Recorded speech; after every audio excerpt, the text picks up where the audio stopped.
ทุกหม่องทุกบอน ช่วงนี้ฝนจะตกหนักหน่อยหนึ่งนะพายุเขา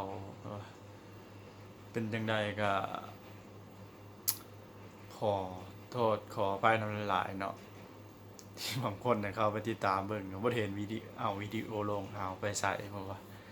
อันนี้ก็อธิบายหน่อยหนึ่งข่าวเวียกเลยว่ามีเวลาเนาะสองว่าข่าวเวียกหลายก็เลยว่ามีเวลา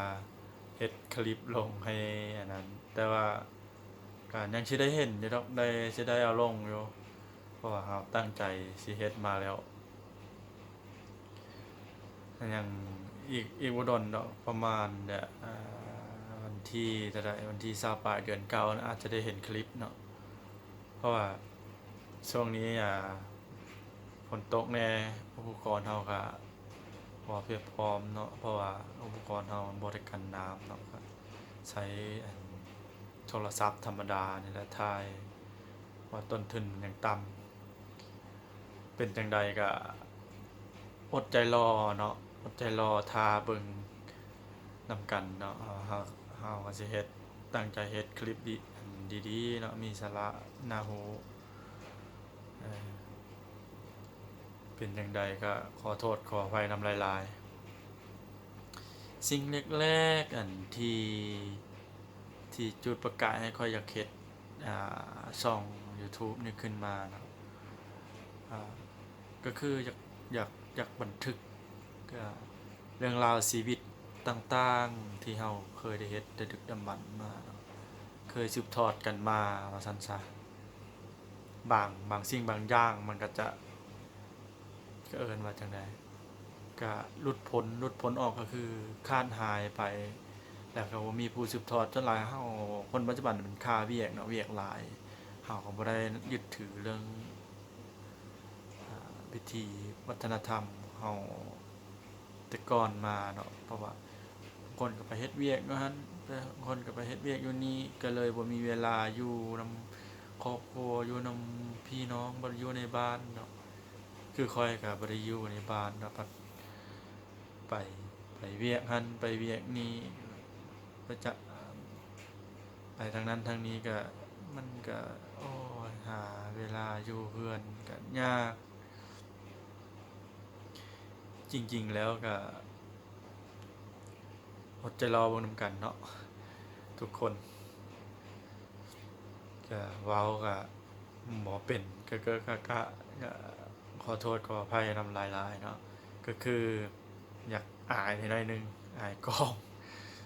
แต่แต่ว่าใจมักเนาะก็ได้เบิ่งหลายคลิปหลายอันนั้นเนาะอันอ่า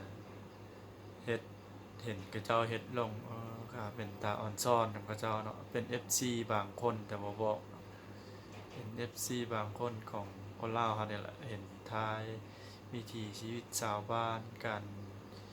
เป็นอยู่ของชุมชนบ่ประมาณนี้แหละติดตามลาวอยู่ถ้าฮอดมือใดมือหนึ่งเนาะค่อย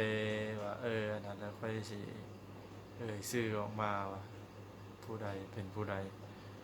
จังใดก็ติดตามเบิ่งค่อยเด้อผู้บ่าวปลาซิวขี้อายนี่ก็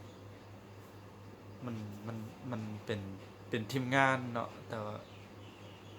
เป็นทีมงานแต่ว่าทีมงานก็ค่าเวียกก็เลยบ่ได้เฮ็ดคลิปเลยจริงหลักๆก็อยากได้กำลังแรงใจนำท่านผู้ชมทางโซเชียลเนี่ยแหละกันเลื่อนไปเลื่อนมาเห็นเขียนว่าทีมงานปลาซิวออนทัวร์แล้วก็กดเข้าไปเบิ่งก็อย่าลืมกด Subscribe ให้นำเด้อจะเป็นพี่น้องทางฝั่งซ้ายหรือฝั่งซ้ายฝั่งขวาเนาะคือพี่น้องไทยลาวเฮาบ่หรือว่าทางเวียดนามบ่เวียดนามคือสิบ่ฮู้ภาษาลาวบางท้องถิ่นก็อาจสิฮู้จะเป็นพี่น้องทางสหรัฐอเมริกาบ่ภาษาอังกฤษก็พอเว้าได้ดูๆเดาๆดูไอ อยู่ไอคือเขาว่าแล้ว thank you very much yes no okay thank you ได้แต่เท่านั้นละก็ได้หลายอยู่ก็บ่ปานใดเนาะสุดท้ายนี้ก็บ่มีหยังเนาะอย่าพาวว่าหายไปไสเด้ทีมงานบราซิลเนี่ยก็ไปเห็นเอาคลิปวิดีโอลง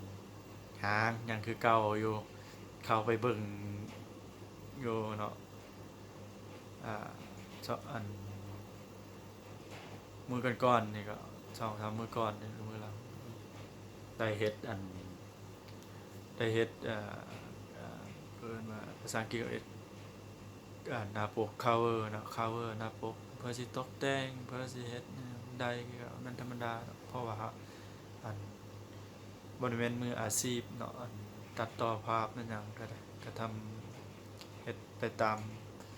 ความสามารถของตัวเองที่มีนั่นล่ะ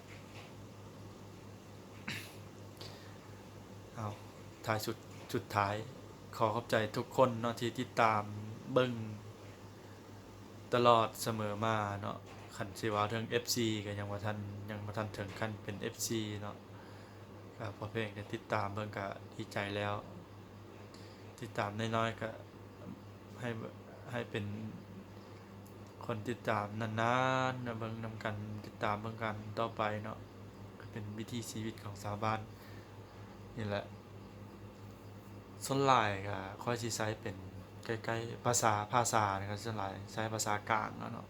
คันภาษาท้องถิ่นค่อยก็จะเป็นภาษาผู้ไทยอันนี้ก็สิออกสำเนียงผู้ไทยและปนลาวนำเนาะอันภาษาไทยก็พอเว้าได้อยู่ภาษาลาวก็พอเว้าได้ภาษาอังกฤษก็พอเว้าได้แต่ภาษาจีนภาษาเวียดแล้วเว้าได้ภาษาอังกฤษก็โอเคอยู่